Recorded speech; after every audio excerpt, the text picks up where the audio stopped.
السلام علیکم ورحمۃ اللہ وبرکاتہ۔ عزیزان گرامی، مرزا جونیئر کہتا ہے کہ اگر کوئی شخص توہین رسالت کا ارتکاب کرے، رسول کریم صلی اللہ تعالی علیہ وآلہ وسلم کی گستاخی کرے، توہین کرے، تو اس کے توہین کے مرتکب ہونے کا فیصلہ کورٹ کی ذمہ داری ہے۔ وہی فیصلہ کرے، وہی چھان بین کرے کہ یہ بندہ واقعی گستاخ ہے، واقعی اس نے توہین رسالت کا ارتکاب کیا ہے یا نہیں۔ کہتا ہے کسی عالم کو، کسی پبلک میں سے کسی بندے کو یہ حق نہیں ہے کہ وہ کسی بندے کو توہین رسالت کا مرتکب ٹھہرائے اور یہ کہے کہ اس نے گستاخی کی ہے، اس نے توہین کی ہے۔ کسی عالم کو کوئی اختیار نہیں ہے، یہ اس کی ذمہ داری نہیں ہے، یہ ساری ذمہ داری کورٹ کی ہے۔ ایک جھلک سنیں پھر آگے بات کرتے ہیں۔ باقی توہین جو کسی کی طرف منسوب کی جائے، اس کا فیصلہ کورٹ کرے۔ علماء کا، ان کی کٹر پبلک کا کام نہیں ہے کہ وہ توہین رسالت کا اس طرح فیصلہ کرتے پھرے۔ جی عزیزان گرامی، آپ نے سن لیا، تسلی ہو گئی کہ کسی کو گستاخ کہنا، توہین رسالت کا مرتکب کہنا بقول مرزا جونیئر کورٹ کی ذمہ داری ہے۔ کوئی عالم یہ اختیار نہیں رکھتا کہ وہ کسی کو گستاخ کہے۔ ٹھیک، سن لیا نا، تسلی ہو گئی آپ کو۔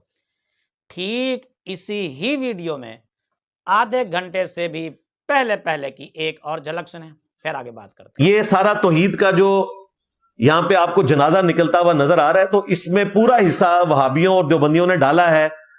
توحید کے نام کے اوپر انہوں نے توہین رسالت کی ہے، ان کے بزرگوں نے۔ توحید کے نام کے اوپر انہوں نے توہین رسالت کی ہے، ان کے بزرگوں نے۔ جی عزیزان گرامی، آپ نے مرزا جونیئر کا دوسرا موقف بھی سن لیا۔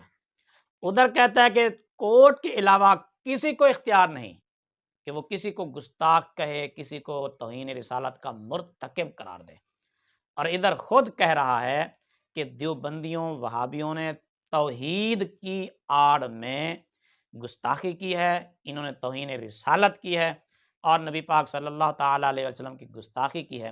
کیوں مرزا جی؟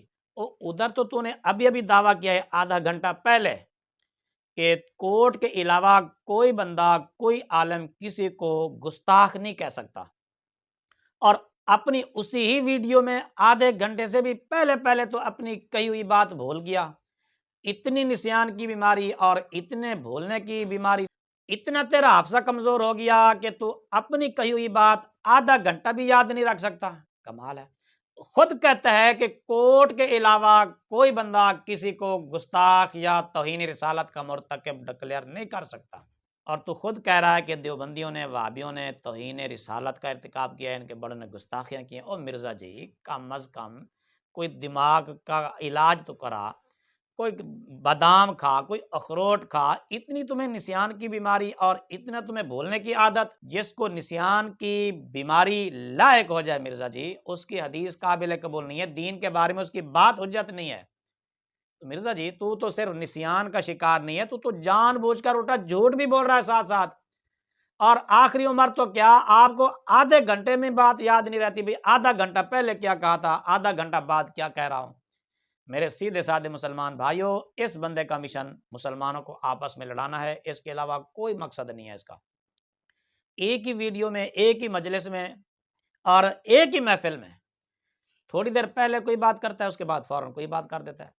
تھوڑی دیر پہلے بات کرتا ہے کہ کورٹ کے علاوہ کوئی عالم کسی کو یہ نہیں کہہ سکتا کہ یہ گستاخ ہے۔